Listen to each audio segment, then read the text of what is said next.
Licenciado en Economía de la UADER, Juan Escota. Juan, muchísimas gracias por haberte acercado aquí a la radio y haber aceptado el convite.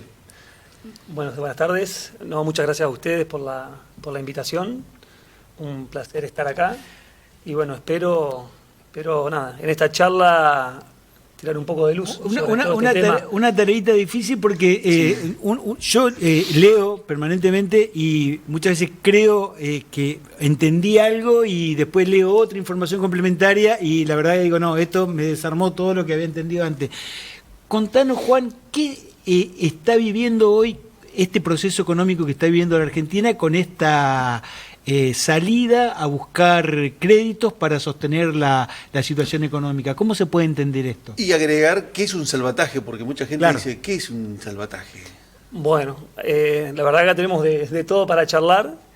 Me parece que lo más importante por eso sería arrancar por el principio, que es, bueno, cómo se llegó también, cómo llegó el gobierno a esta situación, a tener que recurrir a un salvataje de Estados Unidos. Y considero que nada, hace un par de semanas se desató una crisis cambiaria, fundamentalmente la semana pasada, teniendo que salir el Banco Central a vender cerca de 1.100 millones de dólares. Esto se da para explicarle un poco por ahí a la gente que no está tan al tanto de esto, porque bueno, Argentina tiene un tipo de, tiene un sistema de cambio. Un sistema de cambios en el cual hay bandas. El tipo de cambio puede fluctuar libremente, siempre dentro de esas bandas. Y bueno, se llegó al techo de la banda, a la cotización techo, que es más o menos unos 1.500 pesos por dólar. Lo cual hizo que, bueno, que el Banco Central salga a comprar divisas, a vender divisas, generando esta pérdida que yo les comentaba recién, en 3 días, que fue miércoles, jueves y viernes de la semana pasada, de 1.100 millones de dólares. Esto, por supuesto, activó todas las alarmas en el gobierno. Y en los mercados financieros también. En los mercados financieros también. Después, bueno, las causas, hay varias. Puedo decir que desde el punto social hay una crisis. El famoso ajuste, por ahí la motosierra, se empieza a sentir todos esos efectos en las clases más bajas de la sociedad, y creo que se vio reflejado claramente en las elecciones de la provincia de Buenos Aires, donde gana el peronismo, saca 14 puntos de diferencia a la Libertad Avanza y al PRO. ¿Esas elecciones crees que le metieron un poco de presión a la decisión del gobierno de salir a sostener el precio de la banda antes de las elecciones del domingo 26 de octubre? Yo creo que sí, lo que le pusieron presión en realidad fue a los mercados.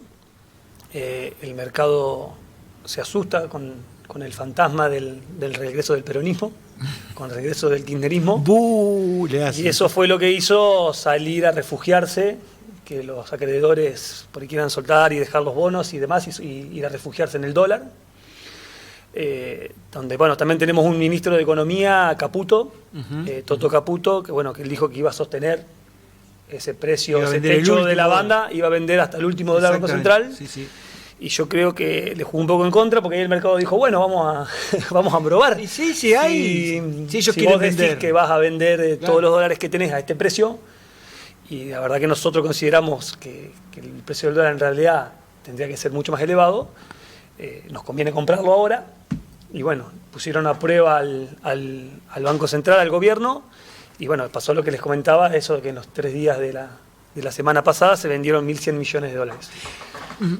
Visto esto, al gobierno no le quedó otra herramienta que empezar a ver de dónde podía llegar a conseguir esos dólares. ¿Por qué? Y está bueno explicar esto también, me parece, porque el gobierno está tan desesperado por encontrar dólares. ¿Cuál es el problema? Y me parece que acá está la cuestión, que es el gobierno, para poder sostener su meta principal, su caballito de batalla, que es con la que se presenta a estas elecciones, y fue la promesa con la cual ganó la elección Javier Milei, es el de bajar la inflación. Y el déficit cero. Y déficit cero. Entonces, para bajar la inflación, ellos tienen varias herramientas, varias anclas. Una es déficit cero, otra es la motosierra que pasó por todo el estado. El ajuste. Y otra de las anclas es mantener atrasado el tipo de cambio. Porque todos sabemos que si el valor del dólar se dispara en nuestro país, eso impacta directamente en el nivel de precios. Claro. Ni que hablar en el consumo. Claro, si las cosas aumentan, el consumo se resiente y demás, cuestiones que los datos, los indicadores están mostrando, sobre todo estos últimos 3-4 meses. Entonces el gobierno, ante esta situación, ante este panorama de estar sin dólares, siendo que el gobierno debería estar comprando dólares, porque dentro del acuerdo que hicieron con el Fondo Monetario Internacional, que fue en abril de este año, estaba el de comprar dólares para poder empezar a pagar todos los vencimientos de deuda que se habían refinanciado. Y generar reservas. Y generar reservas. Claro. Generar reservas para justamente eso, poder pagar todos los vencimientos que se vienen de acá a los 2 años que le queda al gobierno. Entonces, teniendo que sostener ese tipo de cambio a toda costa, esa flotación, y siendo que el tipo de cambio tocó el techo de la banda, las estimaciones daban que en muy poco tiempo íbamos a quedar efectivamente sin reservas, de mantenerse ese ritmo de que el Banco Central tenía que salir a vender sus dólares. Se llega a este acuerdo, a este salvataje financiero que le ofrece Donald Trump a Javier Milei. Directamente al gobierno argentino. Directamente al gobierno argentino. Sí, que también son cuestiones bastante inéditas. Esta cuestión de Estados Unidos por ahí también inmiscuyéndose en la política local. Porque, todo lo que hablaremos acá a continuación de qué se trata este salvataje financiero. Eso te iba a preguntar. Por declaraciones del mismísimo secretario del Tesoro, Scott Bessent, queda supeditado al resultado de la elección legislativa que tenemos ahora el 26 de octubre. Porque nos dicen, o voten a o no hay plata. Si no gana Milei, no te prestamos nada. No sería traduciéndolo al entrerriano básico. Sí. Exactamente, y hay un ejemplo que dio Sanderis, no me acuerdo si era Tomás o Nicolás, que habla que me pareció fantástico para explicar esta situación, bien gráfico, que dice, un empresario tiene unos problemas de deuda y va en Estados Unidos, va a Nueva York a visitarlo a JP Morgan, uno de los grandes financistas a nivel mundial. Claro. Y cuenta la anécdota que le va a decir, necesito que me prestes plata porque tengo unos problemas financieros. Entonces él le dice, vení, charlá, contame, qué sé yo, y mientras me contaste, bajemos, salgamos a caminar, a dar una vuelta a la manzana, acá por Manhattan. Claro. Y el muchacho le empieza a contar que por esto, por aquello, la deuda, necesito tanta plata. Y termina la caminata, vuelven, y el muchacho le dice, ¿me vas a prestar la plata? ¿Con cuánto me va a ayudar? Y él le dice, no, pero ahora ya todos vieron que vos caminaste conmigo por la calle, entonces todos van a confiar en que vos le vas a devolver la plata, entonces dice, no vas a tener problema.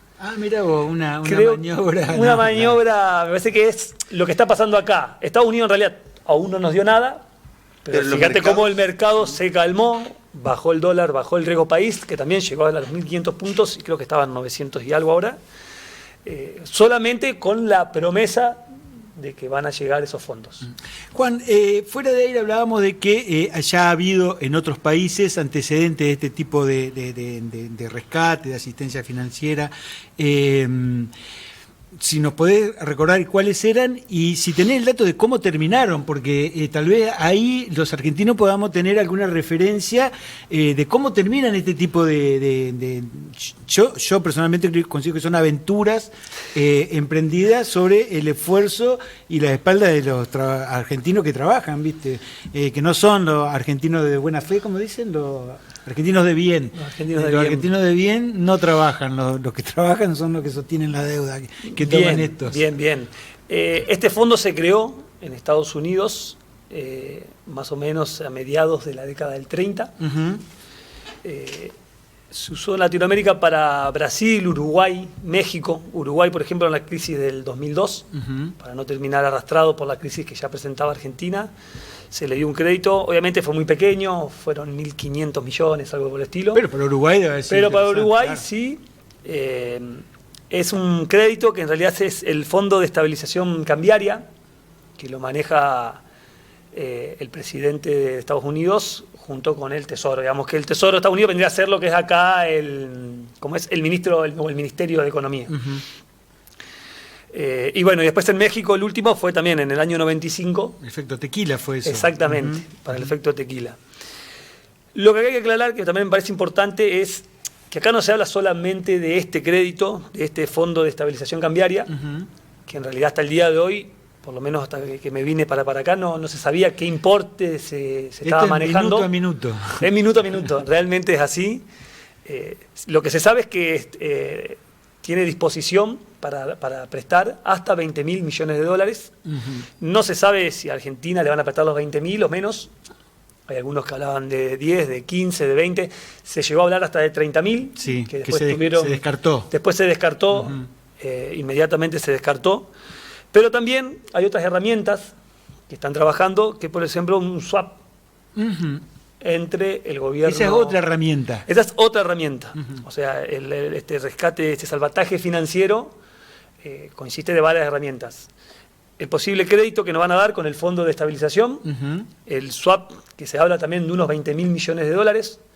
El swap es un acuerdo entre bancos centrales, en este caso sería la Reserva Federal de Estados Unidos con el Banco Central nuestro, y que sirve más que nada para todo lo que es comercio exterior entre ambos países, para no tener que ocupar nuestras reservas, que están en niveles bajos.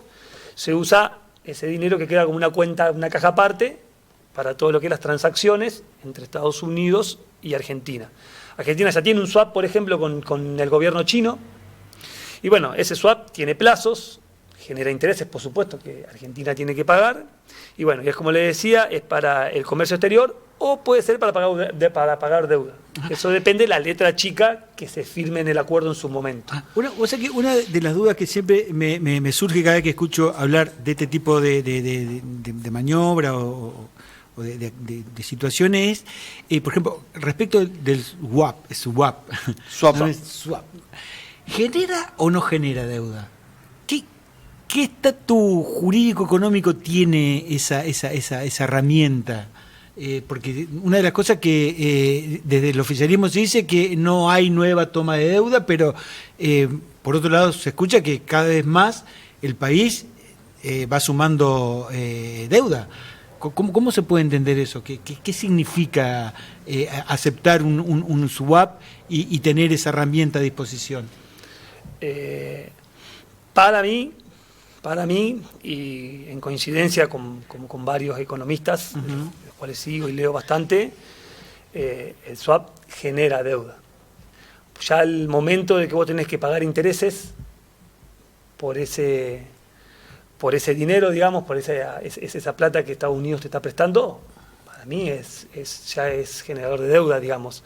Después técnicamente, o en los libros contables, uno puede tratar de dibujarlo, puede tratar de esconderlo, pero la realidad es esa. La realidad es que nos están prestando dinero. Más allá del swap, también más allá del Fondo de Estabilización, eso es plata que tarde o temprano son dólares que Argentina tiene que terminar devolviendo, que Estados Unidos te los presta con ese fin, digamos. Te los presta para justamente... ¿Hay otro país así similar a nosotros que viva tan pendiente del dólar, que todo el tiempo se hable de los mercados? Yo me imagino a los mercados como un monstruo gigante, así, con el cuchillo. Comen niños. Exactamente. Como el comunismo. Y Argentina en ese caso es bastante particular, es bastante único. Hay países que han tenido inestabilidad económica y demás, y que la han podido resolver, han sabido saltearlo. Hay una definición que a mí me gusta mucho, que es, vos te das cuenta que un país crece o se desarrolla cuando tiene nuevos problemas. Si vos seguís debatiendo siempre los mismos problemas, significa que quedaste estancado, que quedaste parado. Bueno, pero me parece que es lo que pasa en Argentina. Sí. Yo tengo 38 y siempre lo mismo. Y seguimos con los mismos problemas. Bueno, seguimos con la inflación, con el dólar, con... Eso responde la pregunta que yo te iba implícita en la que te hice anteriormente, ¿cómo resultaron esos empréstitos, esos salvatajes respecto de Brasil, de Uruguay, de México y ahora de Argentina? Claro. Parece que seguimos en el mito del eterno retorno, ¿no? Siempre con los mismos... Y depende para qué se use. Depende de la finalidad que se le da a ese dinero.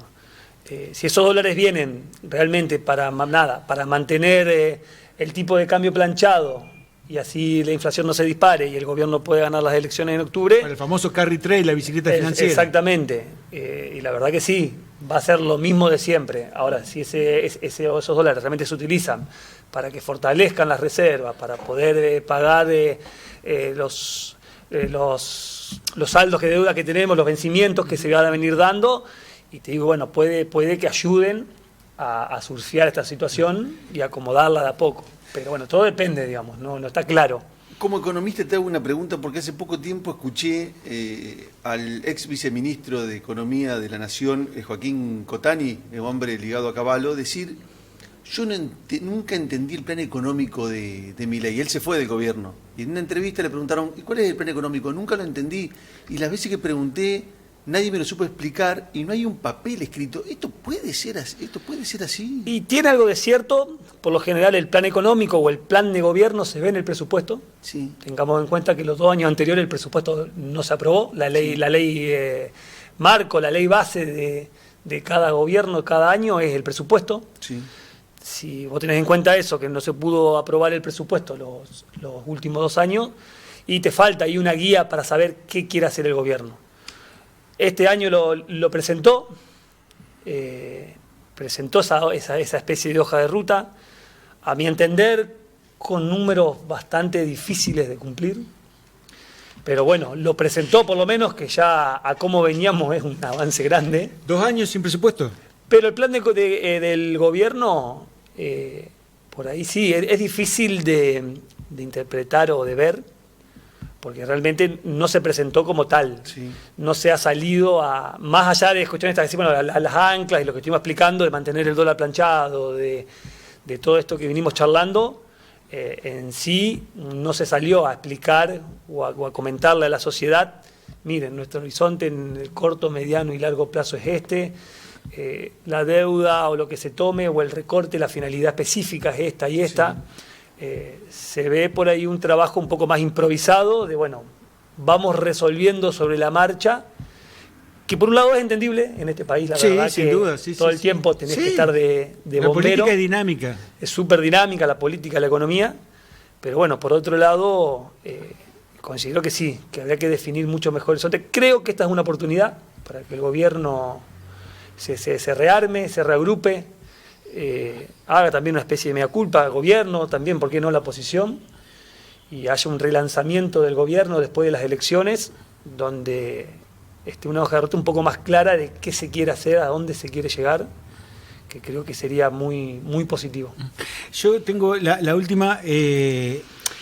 Escuché, creo que para mí fue el mejor análisis político-económico, fue una chica que se hizo viral que decía: entonces, si yo tomo un préstamo de determinada empresa para pagar la deuda que tengo con esta otra y después tomo deuda para pagar el préstamo que pedí, entonces nunca pongo plata.